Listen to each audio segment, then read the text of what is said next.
হাজবেন্ডের ব্যস্ততার কারণে এবছর ঈদের বাজার করতে একটু দেরি হয়ে গেছে। আজকে বিকেলবেলায় ঈদের বাজার নিয়ে চলে আসছে, আর আমি ইফতারের আগ দিয়ে বাজারগুলো গুছিয়ে নিয়েছি যা যা আনছে। আজকে 30টা রোজা চলে গেল, শেষ রোজার ইফতার করলাম আলহামদুলিল্লাহ। দেখতে দেখতে কিভাবে 30টা রোজা চলে গেল।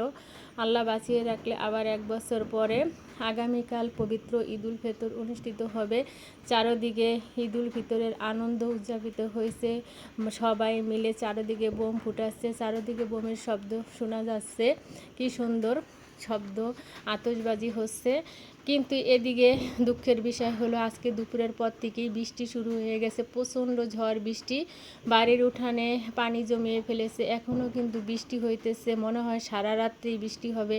কিন্তু আল্লাহ যেন কালকে ঈদের দিন বৃষ্টি না দেয়, আল্লাহর কাছে রহমত করে, আল্লাহ যেন রহমত করে। এদিকে আমি ইফতারের পরে গরুর মাংসটা রান্না বসিয়ে দিয়েছি, কারণ সকালবেলা খিচুড়ি রান্না করতে হবে।